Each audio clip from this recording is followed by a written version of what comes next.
नमस्कार विद्यार्थी मित्रांनो, आपण वेगवेगळ्या प्रदूषणाच्या संदर्भामध्ये मागच्या काही तासिकेमध्ये माहिती पाहिलेली आहे। त्याचबरोबर घनकचरा हा एक फार मोठी समस्या त्या ठिकाणी आपण असलेली पाहायला मिळते आपणाला। आणि मग या घनकचरा व्यवस्थापनाच्या संदर्भामध्ये आज आपण या ठिकाणी माहिती पाहणार आहोत। घनकचरा व्यवस्थापन हा मुद्दा पाहत असताना अतिप्राचीन काळापासून जुन्या शहरात टाकाऊ पदार्थ किंवा अन्न पदार्थ रस्त्यावरून त्या ठिकाणी फेकले जातात। त्यामुळे रस्त्यावरती कचऱ्याचे ढीग साठत असतात।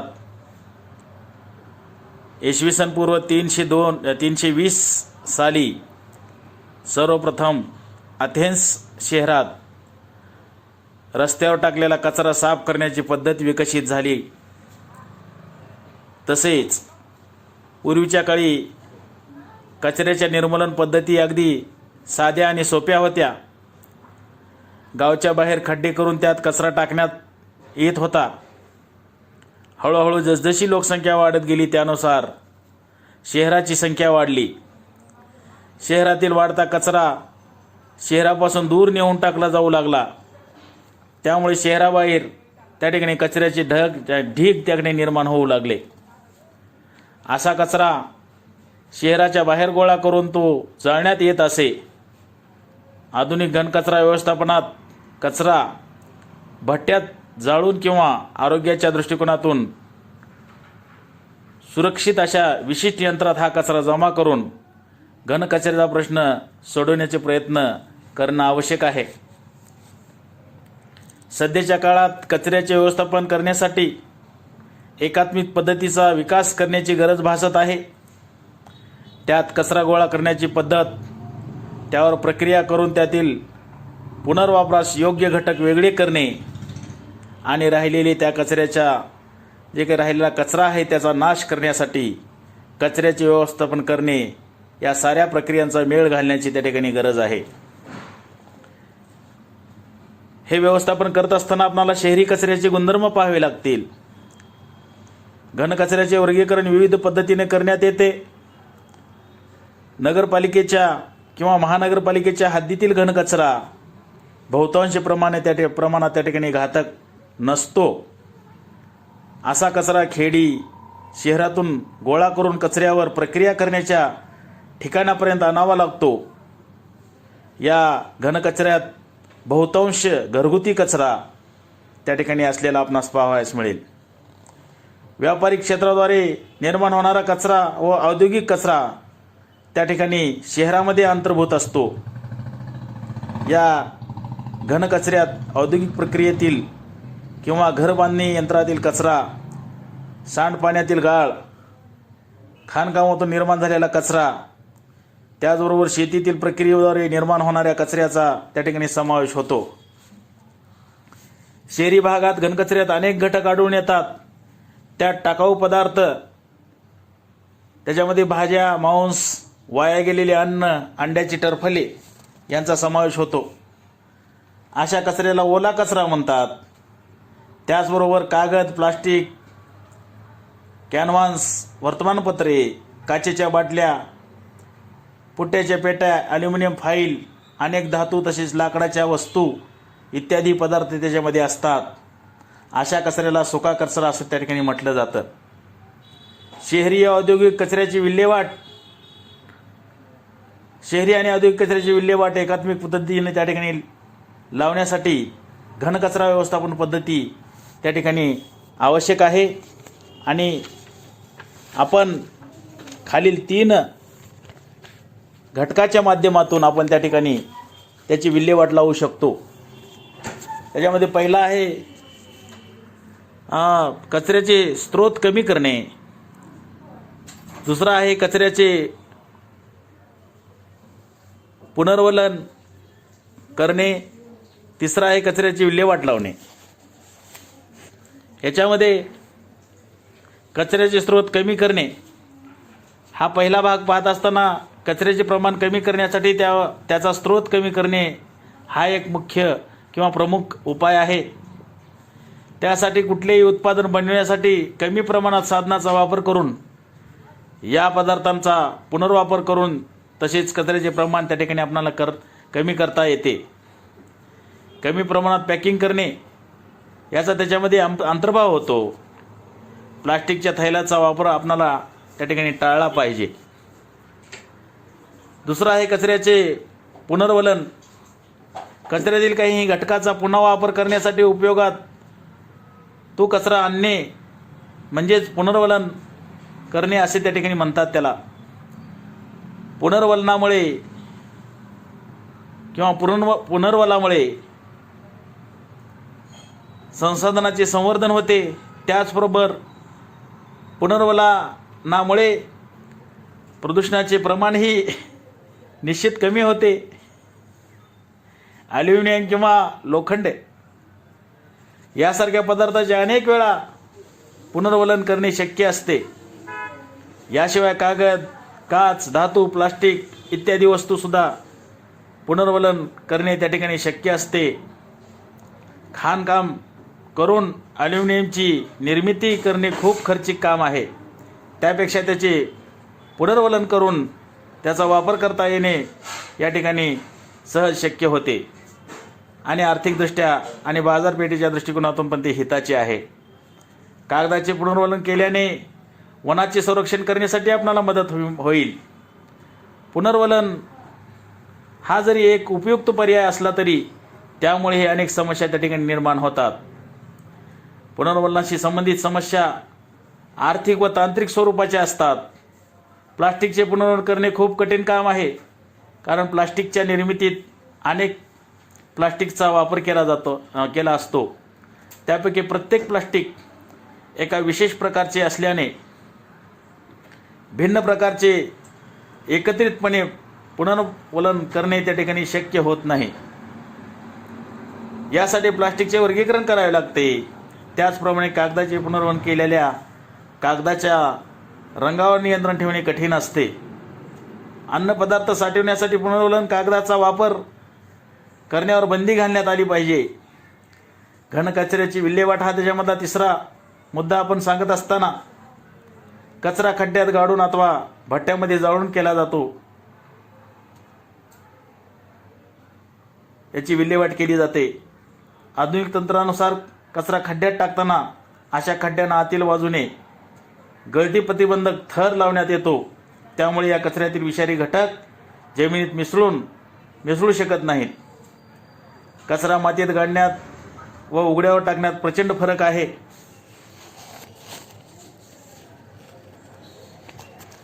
या दोन पद्धतीमध्ये प्रामुख्याने घनकचरा योग्य तऱ्हेने सुरक्षित अशा खड्ड्यात टाकण्यात येतो. कचरा पसरून त्यावर दाब देऊन त्याचा आकार कमी करण्यात येतो.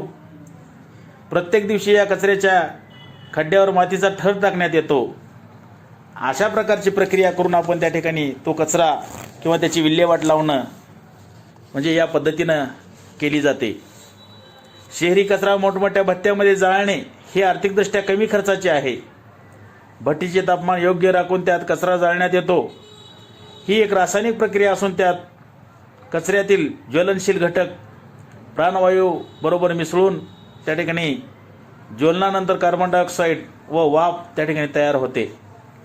हे घटक नंतर वातावरणात सोडले जातात. रासायनिक प्रक्रियेस ऑक्सिडेशन असे या रासायनिक प्रक्रियेस ऑक्सिडेशन असे म्हणतात. या प्रक्रियेत उष्णता बाहेर फेकली जाते. कचऱ्याचे संपूर्ण ऑक्सिडेशन होण्यासाठी कचऱ्याचे योग्य प्रमाणात प्राणवायूबरोबर मिश्रण करून ते 815°C एवढ्या तापमानाला 1 तास जाळले जाते. म्हणजे एवढ्या तापमानाला 1 तास जाळले जाते. कचरा जाळल्याने कचऱ्याचा आकार 90% कमी होतो व त्याचे वजन 75% कमी होते. पण अशा तऱ्हेने कचरा जाळल्याने वायू प्रदूषणाची भीतीसुद्धा त्या ठिकाणी निर्माण होते. त्याचप्रमाणे वातावरणातील विषारी पदार्थ सोडले जातात. कचरा जळाल्यामुळे वातावरणात विषारी पदार्थ सोडले जातात. मोठ्या प्रमाणात राख निर्माण होते. वातावरणात तरंगत्या कणाचे स्वरूपात असणारे म्हणजे फ्लाय ॲश प्रदूषण त्या ठिकाणी निर्माण होते. या भट्टीच्या तळाशी साठलेल्या राखेमुळे जमिनीचे प्रदूषण होते. या राखेतील विषारी जड धातूचे प्रमाण त्या ठिकाणी घातक असते. राखेत अनेक विषारी जड धातूचे प्रमाण असलेले आपल्याला पाहावयास मिळते. प्लास्टिकच्या तुकड्यामुळे अनेक विषारी घटक त्या ठिकाणी निर्माण होतात. हे पदार्थ ज्वलनापूर्वी वेगळे करण्याची यंत्रणा त्या ठिकाणी म्हणजे किंवा ते वेगळे केल्यास त्या ठिकाणी प्रदूषण कमी आपणाला होते असं त्या ठिकाणी आपणाला दिसून येईल. तेव्हा कचरा जाळणे म्हणजे कचऱ्याचे स्रोत कमी करणे व म्हणजे काय कचरा जाळणे, कचऱ्याचा स्रोत कमी करणे व त्याचे पुनर्वलन करणे हीच कचरा व्यवस्थापनाची योग्य पद्धत आहे असं या ठिकाणी आपल्याला सांगता येईल. गांडूळ खत निर्मिती आपण निसर्गात जर निसर्गाबाबतीत ठेवायचं ठरवलं तर निसर्गात नैसर्गिकरित्या निर्माण होणाऱ्या कचऱ्याची विल्हेवाट नैसर्गिकरित्याच त्या ठिकाणी लावली जाते. भूरासायनिक चक्राद्वारे प्राणी व वनस्पती वाटे निर्माण केलेल्या टाकाऊ पदार्थावर प्रक्रिया करून हा कचरा साफ केला जाऊ शकतो. निसर्गातील वाळलेली पाने, झाडाच्या मृत झालेल्या फांद्याचे नैसर्गिक प्रक्रियेद्वारे होणारे विघटन ही प्रक्रिया सूक्ष्मजीव व कीटकनाशकाद्वारे केली जाते. या कचऱ्यावर जीवाणू व कवकाची प्रक्रिया होऊन त्यापासून काळ्या रंगाचा पदार्थ त्या ठिकाणी तयार होतो. ह्या पदार्थात वनस्पतीसाठी आवश्यक पोषक द्रव्ये अधिक प्रमाणात असतात. या पदार्थाला कंपोस्ट असे म्हणतात. आपण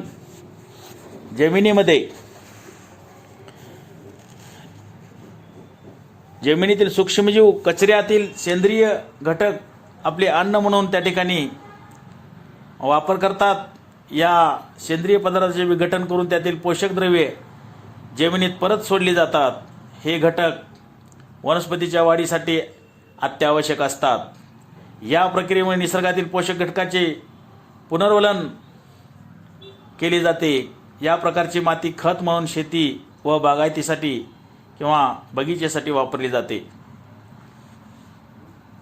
हे करत असताना गांडूळ खत निर्मितीसाठी एक प्रक्रिया आहे किंवा गांडूळ खत निर्मिती करण्याची एक पद्धत आहे आणि ती पद्धत सुद्धा या ठिकाणी पाहणं आवश्यक आहे.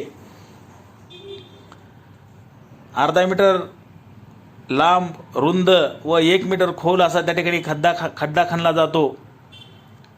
या खड्ड्याच्या कडेला गवत व सुकी पाने टाकली जातात. या खड्ड्यात सेंद्रिय कचरा जमा केला जातो. या खड्ड्यात व्यावसायिक पद्धतीने तयार केलेले गांडूळ खते व कृमी त्या ठिकाणी सोडले जातात आणि या खड्ड्यातील भरावावर दर दिवशी माती व गवताचा थर टाकला जातो. या खड्ड्याला आठवड्यातून 2दा पाणी दिले जाते. प्रत्येक 15 दिवसांनी या खड्ड्यातील कचरा हलवणे. जवळपास 45 दिवसानंतर या खड्ड्यातील सेंद्रिय पदार्थ सूक्ष्मजीवाच्या प्रक्रियेमुळे विघटित होतात आणि त्यापासून खत निर्माण होतो. या खड्ड्यात तयार झालेल्या खतात फार मोठ्या प्रमाणात पोषक द्रव्याची मात्रा असते. अशा पद्धतीनं आपण या ठिकाणी गांडूळ खतं नैसर्गिक कचऱ्यापासून आपण तयार करू शकतो. पुढं आहे विषारी कचरा. सध्याच्या नाविन्यपूर्ण जीवनशैलीमुळे मोठ्या प्रमाणात विषारी कचरा त्या ठिकाणी निर्माण होतो. रासायनिक कारखाना, खनिज तेल शुद्धीकरण कारखाने, कागद उत्पादनाचे कारखाने, धातू गाळणारे व इतर कारखाने यांच्याद्वारे विषारी कचरा त्या ठिकाणी निर्माण होतो. विषारी कचऱ्यामुळे मानवी आरोग्य तसेच पर्यावरणाची फार मोठ्या प्रमाणात हानी होते.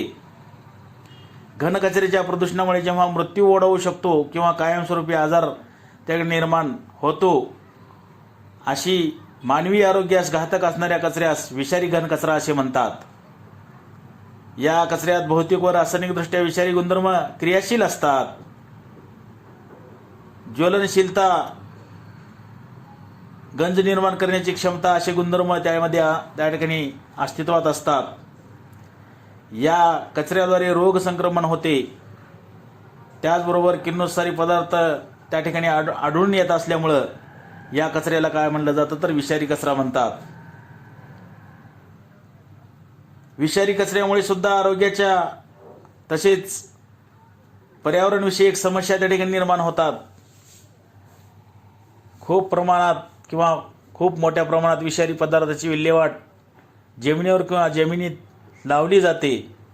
यामुळे भूगर्भजल प्रदूषण होण्यासारख्या गंभीर समस्या त्या ठिकाणी निर्माण होतात. कृषी क्षेत्रात अन्नधान्याचे उत्पादन वाढवण्यासाठी, पिकाचे संरक्षण करण्यासाठी आपण कीटकनाशकाचा वापर करतो. कीटकनाशके शेतीतील जमिनीत अथवा जलसाठ्याच्या तळाशी जमा होतात. या कीटकनाशकाचा सजीवाशी किंवा त्यांना खाद्यपदार्थातून किंवा श्वासावाटे किंवा कातडीद्वारे त्याचा संपर्क त्या सजीवाशी होतो आणि त्यामुळे कायमस्वरूपी त्यांना विषबाधा होऊ शकते.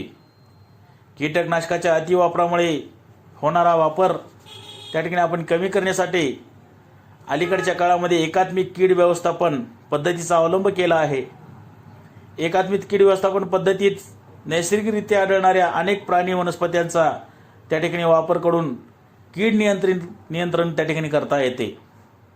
यासाठी विविध वनस्पती व कीटकाचा वापर करण्यात येतो. नैसर्गिक संतुलन राखून हवामान, जमीन व तेथील कीटकांच्या संख्येचा समतोल राखला तर कीड प्रजातीची अधिक वाढ त्या ठिकाणी आपण रोखू शकतो. अन्नधान्याची होणारी नासाडी त्या ठिकाणी आपण टाळू शकतो. शिसे, आर्सेनिक इत्यादी मूलद्रव्यांची गणना विषारी पदार्थात केली जाते. या धातूंना जड धातू असे म्हटले जाते. शिसे हा खूप प्रमाणात आढळणारा धातू आहे. शिशाचा वापर बॅटरी, सेल, इंधन, त्याचबरोबर कीटकनाशके, रंग, पाईप इत्यादी ठिकाणी करण्यात येतो. वातावरणातील शिसे जेव्हा मानवी किंवा प्राण्याच्या शरीरात जाते तेव्हा ते हाडात साठवली जाते. शिशाच्या अधिक मात्रेमुळे रक्तातील लाल पेशीची प्राणवायू ग्रहण करण्याची त्या ठिकाणी शक्ती कमी होते व त्यामुळे लाल रक्तपेशी मृतसुद्धा त्या ठिकाणी पावतात. शिशामुळे मज्जासंस्था व मेंदूचे विकार होऊन त्या ठिकाणी आजार जुडतात. पारा हा धातू निसर्गात विविध स्वरूपामध्ये आढळून येतो. पाऱ्याचा उपयोग क्लोरीन किंवा प्लास्टिक उत्पादनामध्ये केला जातो. क्लोरीन किंवा प्लास्टिक उत्पादन औद्योगिक स्तरावर करण्याच्या प्रक्रियेमुळे वातावरणातील पाऱ्याचे प्रमाण वाढते आणि त्यामुळे पर्यावरणाला हानी पोहोचते. मानवी शरीरात एका विशिष्ट मर्यादेपलीकडे पाऱ्याचे प्रमाण त्या ठिकाणी शोषले जाऊ शकत नाही. अन्नसाखळीत पाऱ्याची मात्रा सतत वाढत असते, कारण ही विविध प्राण्यांद्वारे ग्रहण केलेल्या अन्नामध्ये प्राण्याची मात्रा आढळून येते. जलपरिसंस्थेत आढळणारा पारा एक पेशीय सजीवाद्वारे शोषला जातो. हे सजीव मासळीद्वारे ग्रहण केले जातात. याशिवाय मासे त्यांच्या कल्ल्यावाटे पाण्यातील शिसे शोषून घेतात. मोठे मासे छोट्या माशांना खातात, त्यामुळे मोठ्या माशात पाऱ्याचे प्रमाण वाढते. मासळी जसजशी आकाराने मोठी होते त्यानुसार त्यातील पाऱ्याचे प्रमाण देखील वाढते. जे पक्षी मासळी खाऊन आपली उपजीविका करतात अशा पक्ष्याला पाऱ्याची त्या ठिकाणी त्या पक्ष्यामध्ये पाऱ्याची मात्रा वाढते. पारा हे साचत जाणारे विष आहे. काही वर्ष मानवी शरीरात पारा शोषून घेतल्यामुळे मेंदूचे अनेक विकार त्या ठिकाणी होऊ शकतात.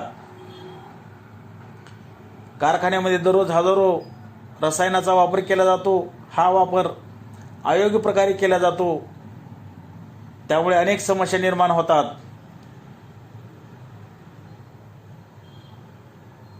विजेचे मंदवाहक, आग प्रतिबंधक हे उपकरणे त्या ठिकाणी वापरले जातात. त्यामुळे या प्लास्टिकचा वापर बऱ्याच औद्योगिक कामासाठी केला जातो. डम्पिंग ग्राउंडमधील PCB प्लास्टिक पावसाच्या पाण्याबरोबर वाहत जाते व जल त्या ठिकाणचे प्रदूषित होते. PCB प्लास्टिकचे विघटन सहज होत नसल्यामुळे यास एक विषारी घटक म्हणून पर्यावरणात दीर्घकाळ टिकून त्या ठिकाणी राहतो.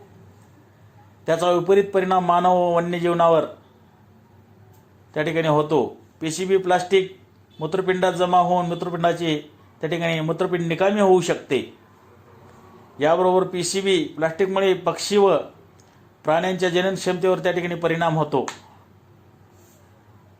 प्लास्टिकचे उत्पादन टाळण्यासाठी व्हिनाइल क्लोराईड हे रसायन वापरले जाते. या रसायनाद्वारे निर्माण होणाऱ्या वायूमुळे व्हिनाइल क्लोराईडची बाधा होऊन म्हणजे अशा प्रकारे त्या ठिकाणी कारखान्यातील कामगारांना या रसायनापासून धोका निर्माण होतो. या रसायनाशी प्रदीर्घ संपर्क आल्यामुळे मानवात बहिरेपणा, दृष्टीदोष तसेच रक्ताभिसरणाच्या समस्या निर्माण होऊन त्या ठिकाणी या रसायनाच्या नवजात बालकावर सुद्धा त्या ठिकाणी दोष त्या ठिकाणी निर्माण करू शकतात. अलीकडे घातक विषारी रसायनाची विल्हेवाट लावण्यासाठी जमिनीत खड्डे करून किंवा भट्ट्यामध्ये या रसायनाची विल्हेवाट लावली जाते. विषारी रसायनाची विल्हेवाट लावण्यासाठी अनेक कायदे अस्तित्वात असूनही घातक रसायनाची विल्हेवाट अयोग्य तऱ्हेने त्या ठिकाणी केली जाते. ही घातक रसायने जमिनीत गाडणे व भट्टीत जाळण्यापेक्षा एक वेगळी पद्धत शोधून काढण्याची गरज आहे. औद्योगिक कारखान्यात कमी प्रमाणात विषारी रसायनाचा वापर करणे हा एक त्या ठिकाणी चांगला त्याच्यावर उपाय होऊ शकतो. उत्पादन प्रक्रियेत घातक रसायनाचा वापर पूर्णपणे थांबवणे शक्य नसले तरीही या रसायनाचा वापर कमीत कमी करून त्यांचा पुनर्वापर करून व रसायनाची योग्य विल्हेवाट लावल्यास त्यामुळे होणारे प्रदूषण रोखता येईल. पर्यावरणविषयक जागृत समाज विषारी रसायनाचे प्रदूषण कमी करण्यासाठी मदत करू शकतो. अशा प्रकारे घनकचऱ्याच्या माध्यमातून सुद्धा त्याच्यामध्ये कृत्रिम घनकचरा, मानवनिर्मित घनकचरा, विषारी घनकचरा, नैसर्गिक घनकचरा या संदर्भात आपण माहिती पाहिली आणि त्याचं व्यवस्थापन करणं किती आवश्यक आहे हे सुद्धा आपण या ठिकाणी आज पाहिलेलं आहे. आज आपण घनकचऱ्याच्या संदर्भात माहिती पाहिली. आपण या ठिकाणी आज थांबूयात. धन्यवाद.